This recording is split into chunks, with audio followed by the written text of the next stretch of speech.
फिरते उठते बैठते मतलब नाम लेना। हाँ, अंदर नाम के तीन तीन प्रकार की पहले प्रणाली जपने की।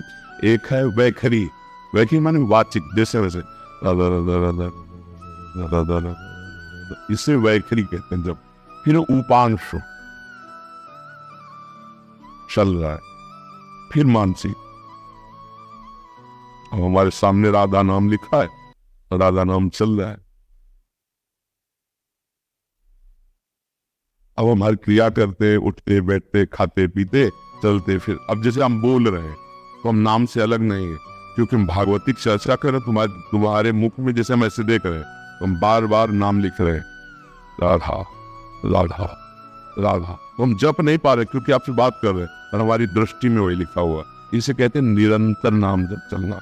अब जैसे हम सोते समय नाम जप करके सो गए, तो जितने मिनट जितने घंटे मूर्छित रहे, इसके बाद जो हम जगे तो हमारे नाम हुए चले राधा राधा राधा।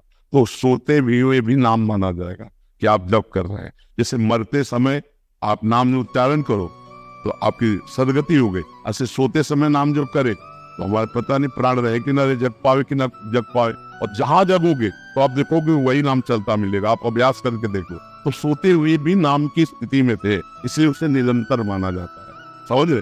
फिर एक होती है इसके भी आगे, वो परावाणी होती है।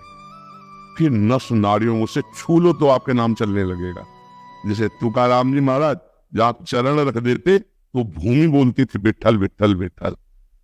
उनकी नामदेव जी की सेवा में रहती थी जनाबाई, वो कंडे थापते विठल विठल अंदर से जपते हुए परावाणी से। तो उनकी नस नस नाड़ियों में विठल विठल विठल। तो कबीरदास जी नामदेव जी से मिलने के लिए गए थे, तो देखो वहाँ बातचीत हो रही, दो चार माताएं खड़ी। तो वो जनाबाई जी कहते कंडे मेरे, तो बोले तुम्हारे कंडे की पहचान क्या है? बोले कान में लगा के देख लो, कंडा से निकलता होगा विठल विठल विठल। तो कबीरदास जी ने भी लगा के देखा तो निकल विठल विठल।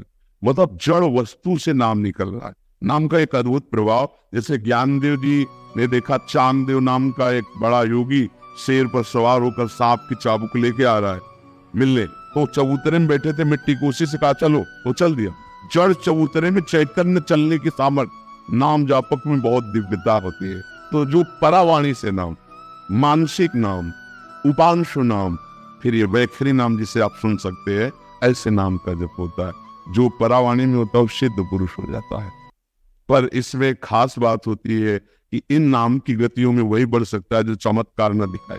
अगर इनका प्रयोग कर लिया तो गति रुक जाएगी, आगे नहीं जाएगा। इसीलिए रिद्धि सिद्धि पेरे बहुआई, बुद्धि लोग दिखावे भाई, वो बुद्धि जो परम सयानी, तीन तन चितई न अनहित जानी। इसलिए जो आप भजनानंदी संत होंगे, आप कोई चमत्कार नहीं देखोगे, छू छा नौटंकी नाटक कुछ नहीं। शांत सामर्थ है और सामने वाले ने थप्पड़ मार दिया और चुपचाप चले गए, सामर्थ इतनी कि उसको उसी समय दंड दे सकते हैं, लेकिन नहीं, क्योंकि वो भगवान की प्राप्ति में बाधा पड़ जाएगी। इसलिए महान की प्राप्ति के लिए सब कुछ सह लेते। जैसे आज चरित्र सुना गुरु तेग बहादुर सिंह जी का चरित्र, कि कितना कष्ट दिया औरंगजेब ने।